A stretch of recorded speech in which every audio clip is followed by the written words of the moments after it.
我係阿星，我每年嘅8月15都係食一打嘅月餅，因為月餅係我最愛食嘅嘢。今日係8月15，正好係我嘅生日。我係凌晨12點出生，還有1分鐘我就25歲。換句話嚟講，我已經喺呢個世界上經歷咗1/4個世紀。2007年8月15號，有一個女人同我講咗生日快樂，因為呢一句話，我會一直記住呢個女人。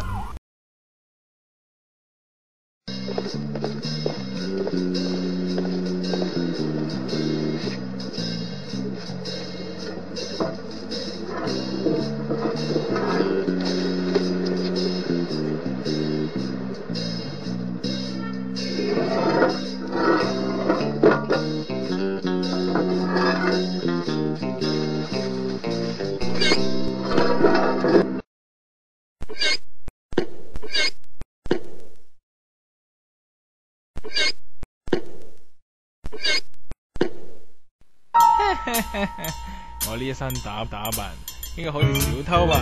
第一次當然有隆重啲啦。入邊好黑，一定係冇人啊！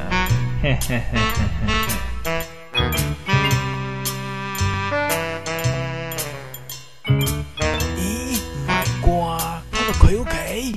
唔理佢，冇人睇到我喺度偷嘢。天！咦？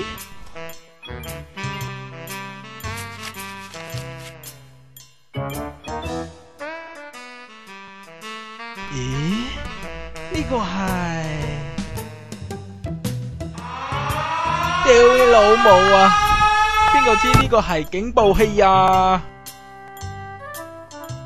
我哋動作快啲啦，等一下差佬就嚟噶啦。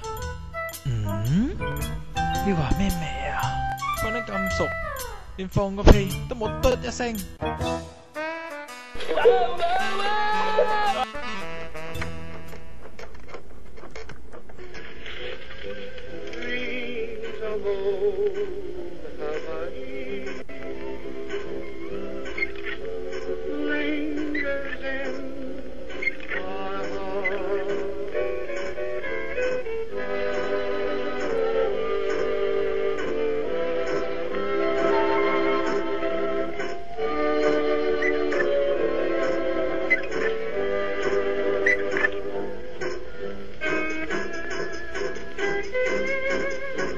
你知唔知點解我哋睇唔到天空中嘅每一顆星？唔知。屌你頂聽到我講嘢？你當然係同我講嘢啦，唔通同斑馬講嘢咩？因為佢離晒我哋太遠。不過你有一顆最閃耀嘅星，我睇唔到佢，但係我心裏有佢。我愛星星之心，我配黑暗。我唔知你講乜嘢啊！而家係天譴年代，小姐話咩夠啊？成日響廠呢度震下震啊，好似白痴咁。而家我冇錢啊，我話出去玩。我唔准你去。你知我中意係你。對眼瞓，唔好喺呢度搞震啊！我話出去玩嘢咋。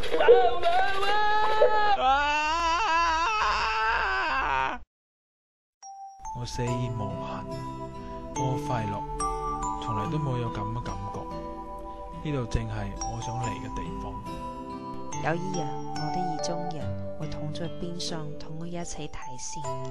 我估中這個開頭，但係估唔到個結局。我始終睇唔到呢顆星。唔愛啊！我啲人生最大嘅機會，點解要放棄一切？點解啊？